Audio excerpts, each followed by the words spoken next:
When the baby came, she had almost zero attention for me, right? It was all on the baby, all on her own recovery. And that was kind of a shock to my system to not have her attention on me, and really made me see where I still thought of her a little bit as a mom. You know, we all had difficult childhoods. My mom wasn't perfect. She was great in a lot of ways, but I still have mommy issues like most men do. And I had put some mommy issues on her. I had still sort of relied on her for helping me feel safe expressing my emotions, helping me slow down and process the day rather than just go all the time. Just that need for love and affection, attention that we all have. Like, I had put a lot of that on her. When that was removed from me, there was a kind of a shock. There was this like feeling of loss or abandonment or betrayal even. You are listening to Dedicated Joe, the new dad's guide on the upending and transformational experience of becoming a father. We are dedicated. Hey dads, I want to talk about probably one of my most important realizations upon becoming a dad. It started in pregnancy really for me, and then became really true in postpartum and continues to be true. And that's fatherhood is really an opportunity for me to grow up. Right? Like, it's a rite of passage for a man to go from being a son to being a father. And, you know, I thought I was a pretty evolved dude. I'd done a lot of personal growth work, done a lot of inner child work, done a lot of relationship coaching and spiritual work and so forth, and really considered myself to be pretty grown up. I'd even done manhood initiation practice through the Mankind Project, where I was initiated into a man. And had that initiation and a lot of intention around my relationship with Serenity, around making sure that I maintained my friends and that I was meeting my own needs and I wasn't codependent with her and putting everything on her and so forth. So I was kind of surprised when she got pregnant and suddenly her attention on me was different, right? She didn't have as much attention for me, frankly, right? Like, she had to put attention on her own body. She was growing a baby.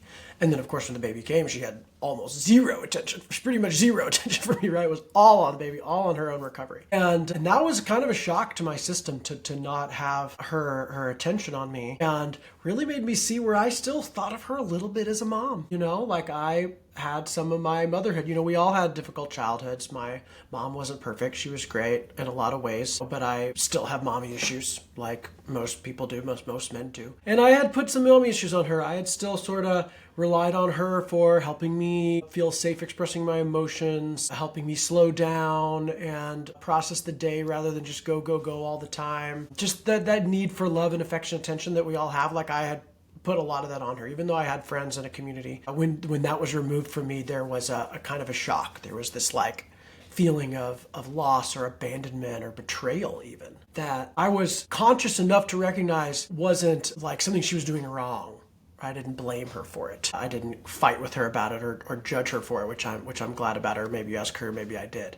I did realize that it was very potent, and it very much started in pregnancy, and then, and like I said, in postpartum, I was kind of a little more ready for it to be all the way gone. But I had to really find all those places where I still relied on her to mother me, and now she's parenting our actual child. And not only do I have to parent myself now and not rely on her in any way for that mommy energy, but I have to parent my own kid. I have to parent myself, support my wife, and parent a child. And that is a tall order, even for a conscious, evolved, supported man. You know, I had self-care practices. I had a job that allowed me, we'd started our own company, so it was demanding, but I had the flexibility. So I wasn't working, 60-hour work weeks like some men have to.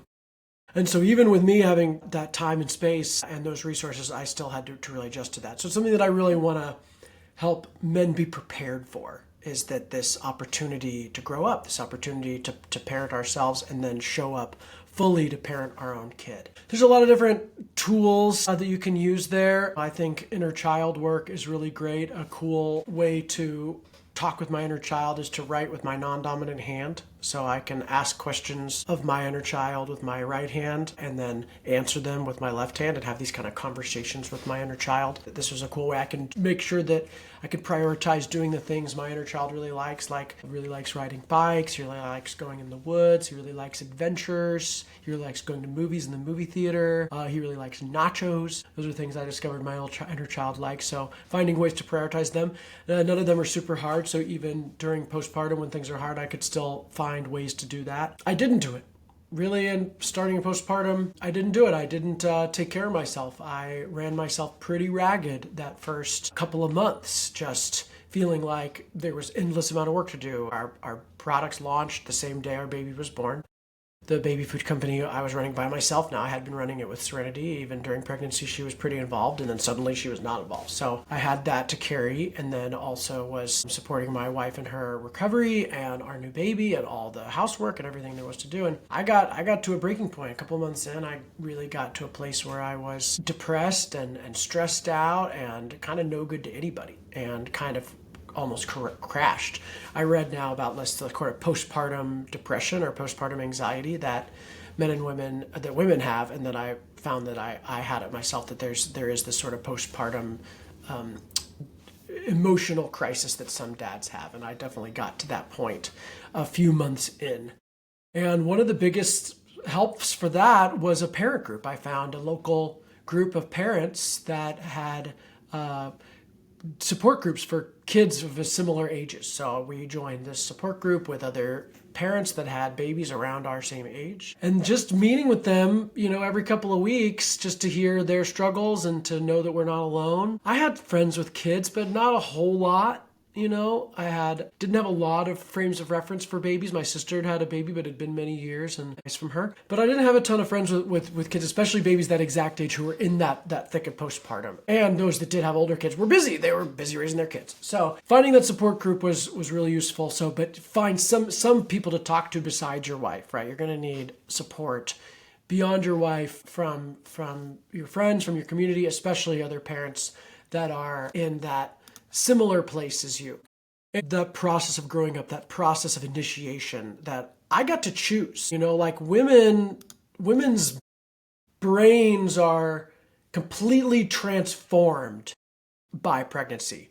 The fear center gets a lot bigger and the intuition center gets a lot bigger. So they're more afraid of everything all the time, but they're also more magical, more intuitive. So this was really interesting to watch this transformation in my wife, and she literally became a future teller. She was always pretty intuitive, but during pregnancy and since then, she could basically predict the future. She will say, this is going to happen if this happens, and then it happens, almost exactly. Or more likely, she'll say, don't do that because this thing could happen, and then I don't do it because I trust her, and then, who knows if something bad would happen or not, but I learned to trust that intuition. But she didn't have that choice. Her brain is completely rewired. She's a new kind of person.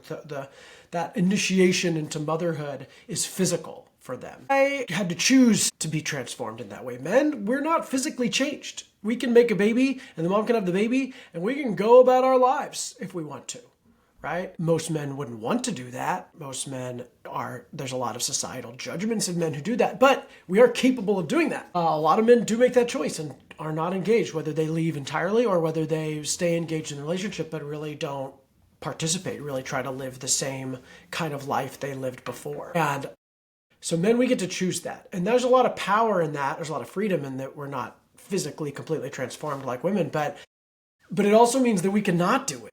And if we have to actively make that choice day in, day out to become more grown up, to become a better man, to become a more engaged father, to be an equal partner to our wife, to take care of our own needs, our partner's needs, our child's needs, while also making money, for the household, which in our case, both of us do, but nonetheless, it's something men feel responsible for.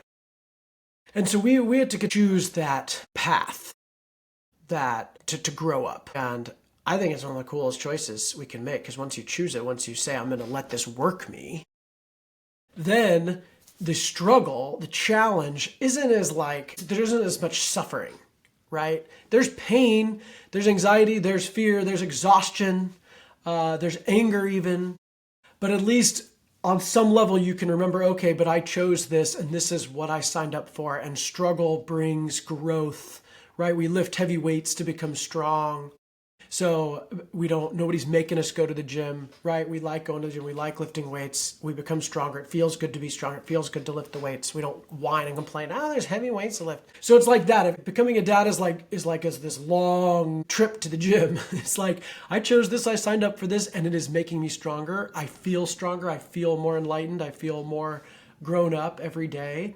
Plus, I get this incredible feedback from my child, from my wife, from society, right? There's a lot of joy we get from that. So that's my call to action, is to choose to let fatherhood grow you up, to choose to engage with fatherhood as a personal growth practice, as a spiritual enlightenment practice. Our children show us the ugliest parts of ourselves, right? They will repeat everything. And you can complain about that, or you can get mad at them for that, or you can be like, oh, wow, thank you for that mirror. That's an opportunity for me to see where I got a little shadow there and show up there. Of course, our wives and our partners, I'm sure you already know, will already do this, point out all of our flaws, point out all the ways we're not showing up as we're meant to be. And again, we can choose to be angry at them for that or feel criticized by them. And inevitably there is shame and guilt and anger that comes up from being called out like that. And that's normal. And also we can take it as an opportunity to be like, okay, I want to be better. I want this feedback. My child's going to give it to me. My partner's going to give it to me. And it's going to make me stronger. It's an invitation to be better and better, and to work on myself in that way. Again, not easy. Not at all trying to say this was easy. Like I said, I reached a total point of crash. This is not easy. I reached a complete collapse point about a few months in, trying to do this, trying to grow myself, trying to support my wife, trying to support the baby, trying to manage the household, trying to run a business. A person can only do so much, right? And there are limitations, and understanding our limitations is a part of that growth. Learning to ask for help is massive. I'm not good at asking for help, man. I was taught to be pretty independent, pretty self-sufficient. Asking for help is weakness. I don't have a right to be helped. I have a high capacity for production and labor, so if I can do it, I should do it. You can't do it with a baby. Babies weren't meant to be raised by one or two people. Babies are meant to be raised in a whole village. Humans actually have the most dependent offspring of any mammal. Most mammals, they have a baby, it can function pretty independently within a couple of months. Some mammals are born walking, like horses. Humans, are one of the few animals that have an offspring that need help for a long time. And I believe that the evolutionary purpose of that was to create the village, was to require a village to help raise babies. And that's the only way humans survived, was in groups, was in a village. We're pack animals. And so that's why everybody loves babies. We're wired to love babies. We're wired to support babies. And if you've had a baby, you know how much your community is there and they want to help you. They want to support you. Your family wants to help. Everybody wants to help people with new babies. They love those babies. And so it takes a village. So one of the roles of you as a man is to really ask for that help. And that's a part of growing up, is admitting that you need help, that you can't handle it all on your own. That's both the emotional support from friends or family or community members or support groups or therapists or whoever it is. But it's also practical help. It's also like, come make us food, come do our laundry, come do the dishes, come go grocery shopping for us. And, setting up that meal train, and people want to come see the new baby anyway.